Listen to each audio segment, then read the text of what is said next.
Hello, Tarot Tube, and I'm back. So I'm in part 2 of the Top Tarot Trumps VR hashtag, responding to musings by Masha. I'm really going slow with this one. So now I'm here with the second one, which is our Magician card. So we're really supposed to be picking favorites, but I'm going to have to go off of that a little bit because it's very hard for me to choose a favorite. Really hard. So in this installment, I'm just going to show you decks that I'm using now. This is the month of February in 2024. So I'll talk a little bit why I'm using those decks, and we'll sort of compare and contrast the different Magician cards. I may be reading some from their guidebooks so you can see the different approaches that they take. All right, so first one, let's clear it. See if you've seen the 5 decks I chose. And let's clear it and zoom in a bit. Okay, here we go. So the Gentle Tarot. So I'm using this tarot deck in February because I find this month to be a bit difficult. Where I live, Northeast United States, it's still cold. Sometimes it's really cold and I can't be outside as much. And a deck like this kind of reflects that. I mean, the dark colors on the backs of the card sort of reflect the darkness of these days, even though they're getting lighter. But then the gold, I feel the hopefulness that the sun is coming out, and we're going to have longer days, and soon I'll be back out in my garden again. So that's why I like this deck for this time of year. The palette, the gentleness, and the hope, soon. You'll be out in the garden again soon. So it's also very, it's called the Gentle Tarot, so there's a lot of self-love. No matter whether you're in a loving relationship or not, self-love is still super, super important, right?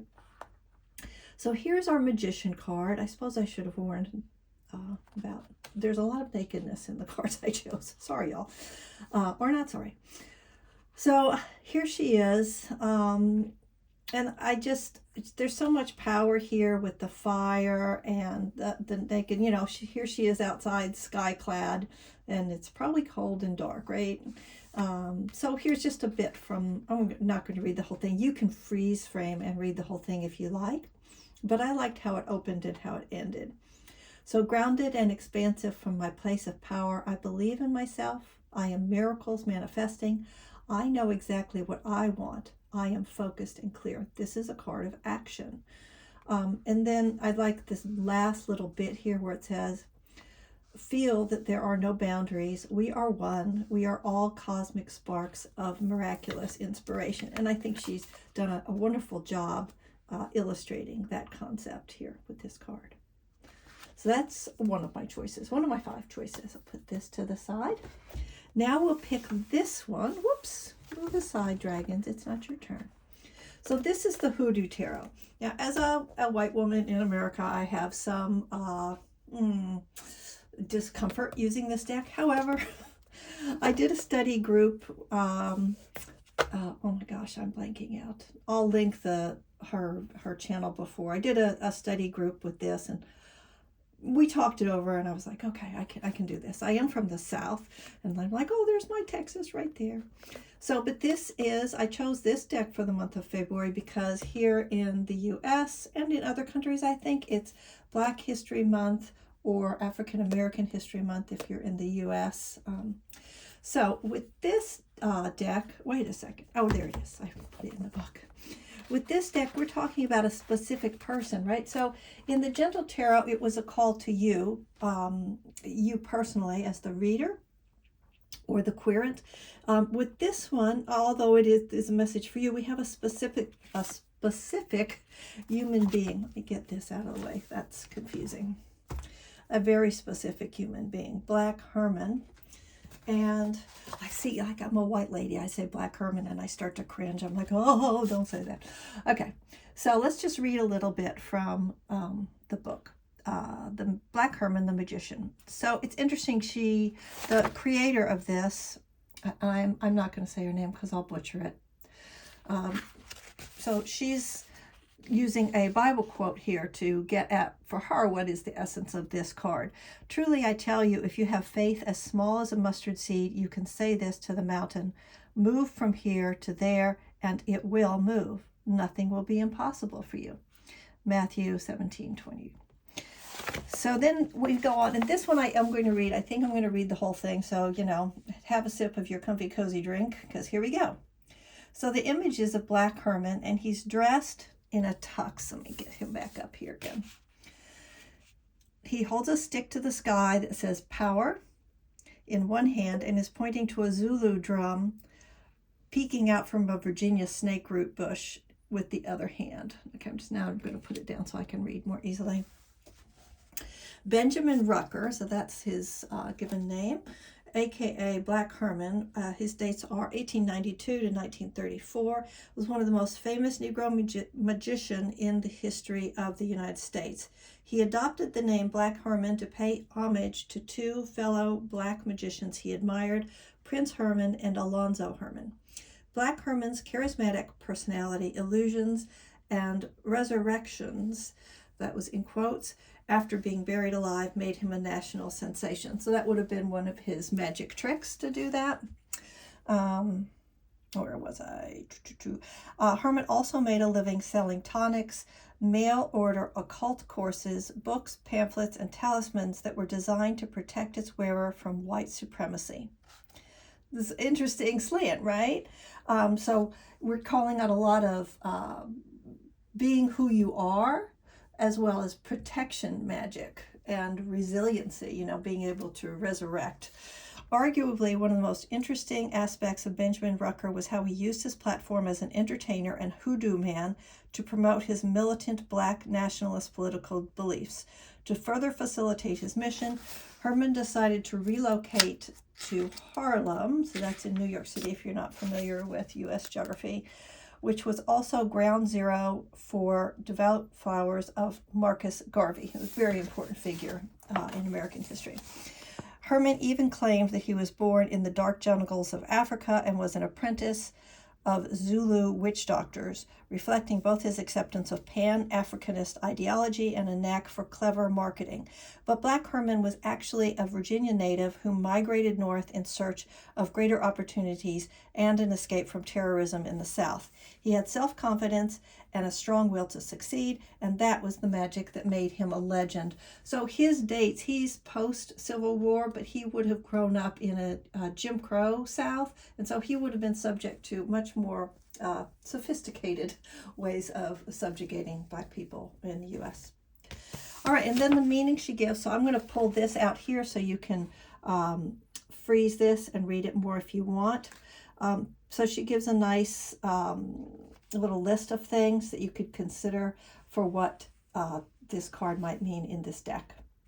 So I think it's a lovely deck. I did spend quite a bit of time edging it in this very sort of eccentric way, but it's a great deck. Not written for me, but I'm using it, so there we go. Okay, off into more topical things for the month of January. So in January, we got our Lunar New Year, frequently referred to as Chinese New Year, but it's definitely not limited to people who have Chinese associations. And it is the year of the dragon, specifically the wood dragon. So I chose this deck, the Wisdom of Dragon Realms, which is my dragon. I actually have two dragon decks, but for some reason I chose this one rather than the Ash, Thorn, and Ember deck, because this one is super colorful and it just seemed more appropriate for a New Year celebration. So here's our back. There, it's a really, really colorful deck. I suppose, in fact, now I'm reflecting, I suppose that the Ash, Thorn, and Ember might have a little bit more of a woody feeling to it since it is the wood dragon, but this is the one I chose. And here he is. And in this one, it's the shaman or the shaman, depending on how you pronounce it. And look, he's in a stone circle that's overlooking the sea. So this is very, I mean, there's a lot of, we've got all the elements in here, but it does feel a lot more sort of grounded in the elements than this deck, the HooDoo, was. Yeah. So, and this is a golden dragon. And he is one of focused will and transformation, a mastery of word, mind, and matter. Raw mystical energy crackles around you, waiting to be manipulated. So, and this one also touches on how this follows the Fool. So it says, the wild, dreamy desire of the Fool is now under your control, there to be fashioned with direction and purpose. So in this deck, it's really advancing the Fool's journey onto the next phase of control and manifestation. And manipulation is a word that they use in this deck. Okay, where are we next? Next is the Tarot of Light. So this is a deck that I like for any kind of love reading. It also has a very strong angel energy. But look at the back. Look how pretty. So I have this one out for sort of the Valentine Day vibe, the love vibe that comes with January. I haven't edged this one. I don't know if I'm ever going to, actually. It's interesting how you decide which decks to edge and which ones you don't. So here's our Magician here. So I guess it depends on how you want to look at this one. You could look at this and make it not gender specific, right? This face could be, could be anybody, really, I think. So this has a very interesting keyword. All the cards in this deck have got keywords, but impulse is the keyword on this Magician card, which deviates, I feel, pretty significantly from some of the other decks that we're looking at here. So here's the little initial blurb that, Red should tell you who it is. Well, the illustrations are Tony Carmine Salerno. You probably recognize that. And this is written by Denise Jarvie, I think is how you would pronounce that. So here's what she writes about this. Your energy draws knowledge and experience towards you. Choose what feels good and leave the rest on the path. Now we'll hop down to the meaning, how you would read it, or how she suggests that you read it with this deck. It reveals that what you seek is seeking you. That's interesting, right? The universe feels your energy and impulse it and brings evidence of this to you. We sometimes call these synchronicities, fate, or destiny. However, all comes to you as a gift of choice. You are able to transform any circumstance. Your quest may take you into formal or spiritual study. You may be prompted to read a book, seek a teacher, or reflect on your life to learn from your experience. Whatever is happening in your daily life, you can respond with this transformative tool of love. So see how they're tying love into it and making it personal control, personal choice. So this is the Tarot of Light, and she does give Rider-Waite correlations in this book. It's a nice little guidebook. I like it. Okay, let's put this to the side, and we have one more. Am I right? 1, 2, 3, 4. Yeah, this is our last one. And this one, the Unfolding Path. So I have this one out because I was doing readings for other people, and this is one of my very favorite decks for doing readings for others in our modern times. It's called the Unfolding Path. If you haven't seen it, it was an indie deck that got picked up. Look at these beautiful backs.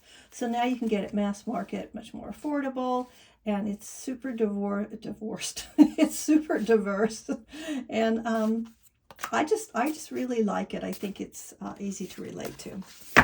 So, whatever you do or don't know about the tarot, I think this one is relatable. A small little white book, but useful. And here is our Magician.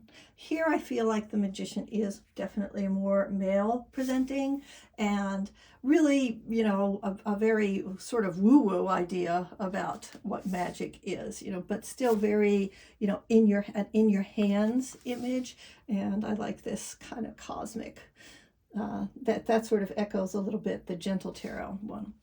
So here we have, according to the book, self-empowerment, action, power, manifestation, creation, will, intention, and expansive energy. Let me just pull this back so you can put it on pause and read the whole thing if you like.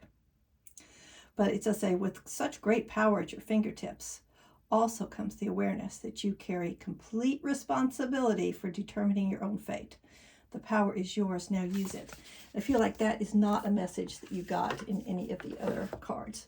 All right, so let's zoom back out and let's put our 5 magicians here so we can kind of contemplate them as a set. Where did my gentle tarot magician go?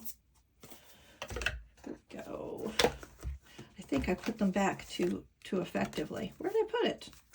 Y'all. Oh, here we go. There's the dragon. And here's Black Herman. And oh, here's my gentle tarot. Okay, there we go. Thanks for bearing with me while I tried to work that out. That got complicated. So here they are, 5 magicians for top tarot trumps. Yeah, I think I said that right. Yep, I'm having fun with this tag, even though I'm going rather slowly with it. I'm looking forward to seeing everybody else's. So if you do one, you know, please let me know. You can drop it in the comments below. Hey, that rhymed. Hit the like and search it out and see what everybody's magicians look like. And obviously all the other trumps as we go along. Take care, and I hope your February is going well.